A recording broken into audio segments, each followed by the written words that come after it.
ನಿನ್ನೆ ಗದಗ ನಗರಸಭೆ ಉಪಾಧ್ಯಕ್ಷ ಮನೆಯಲ್ಲಿ 4 ಕೊಲೆ ಆಗಿತ್ತು. ಇದಕ್ಕೆ ಸಂಬಂಧಪಟ್ಟಂತೆ ಬಸವರಾಜ ಬೊಮ್ಮಾಯಿ ಅವರು ಕುಟುಂಬಸ್ಥರಿಗೆ ಸಮಾಧಾನ ತಿಳಿಸಿದ್ದಾರೆ. ನಗರಸಭೆ ಉಪಾಧ್ಯಕ್ಷೆ ಸುನಂದಾ ಭಾಕಳೆ ಮನೆಗೆ ಮಾಜಿ ಸಿಎಂ ಹಾಗೂ ಹಾವೇರಿ ಗದಗ ಲೋಕಸಭಾ ಬಿಜೆಪಿ ಅಭ್ಯರ್ಥಿ ಬಸವರಾಜ ಬೊಮ್ಮಾಯಿ ಭೇಟಿಯನ್ನ ನೀಡಿ ಕುಟುಂಬಸ್ಥರಿಗೆ ಒಂದು ರೀತಿಯಾಗಿ ಸಾಂತ್ವನ ತಿಳಿಸಿದ್ರು.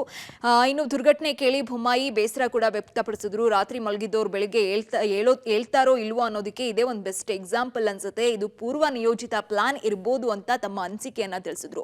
ಈ ವೇಳೆ ಕುಟುಂಬ ಮಹಿಳೆ ಮಧ್ಯೆ ವಹಿಸಿ ಸಾಕಷ್ಟು ವಿಚಾರಗಳನ್ನ ಕೂಡ ಬಸವರಾಜ ಬೊಮ್ಮಾಯಿ ಅವರು ಮಾತನಾಡಿದ್ರು. ಚುನಾವಣೆಯ ಪೂರ್ವದಲ್ಲಿ, ಚುನಾವಣೆಯ ನಂತರ ಆಗು ಹೋಗುಗಳಲ್ಲಿ ಭಾಗವಹಿಸುವಂಥದ್ದು ಬಹಳ ಮುಖ್ಯ.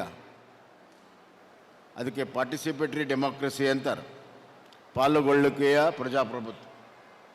ಇವತ್ತು ಭಾರತ ಭಾಳ ದೊಡ್ಡ ಪ್ರಮಾಣದಲ್ಲಿ ವಿವಿಧ ಕ್ಷೇತ್ರದಲ್ಲಿ ಅಭಿವೃದ್ಧಿ ಆಗ್ತಾ ಇದೆ.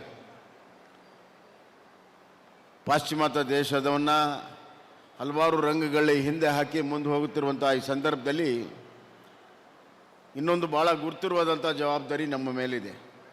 130 ಕೋಟಿಗಿಂತ ಹೆಚ್ಚು ಜನಸಂಖ್ಯೆಯನ್ನು ವಿಶ್ವಾಸದಲ್ಲಿ ತೆಗೆದುಕೊಂಡು ಅಭಿವೃದ್ಧಿಯಲ್ಲಿ ಅವ್ರನ್ನೂ ಕೂಡ ಪಾಲುದಾರರಾಗಿ ಮಾಡಬೇಕು. ಅಭಿವೃದ್ಧಿಯಲ್ಲಿ ಅವರು ಪಾಲುದಾರನ ಮಾಡಬೇಕಾದರೆ ಪಾಲುಗೊಳ್ಳುವಿಕೆಯ ಪ್ರಜಾಪ್ರಭುತ್ವ ಬಹಳ ಅವಶ್ಯಕತೆ ಇದೆ. ಪಾರ್ಟಿಸಿಪೇಟರಿ ಡೆಮಾಕ್ರಸಿ ಈ ಒಂದು ಹೊಸ ಸಂಸ್ಕೃತಿ ಇವತ್ತು ನಮ್ಮ ನರೇಂದ್ರ ಮೋದಿಯವರು ಪ್ರಾರಂಭ ಮಾಡಿದ್ದಾರೆ.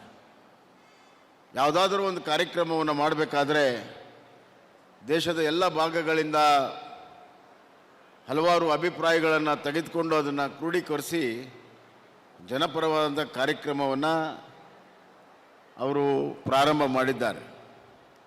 ಇವತ್ತು ನಮ್ಮ ಪಕ್ಷದ ಸಂಕಲ್ಪ ಪತ್ರವು ಕೂಡ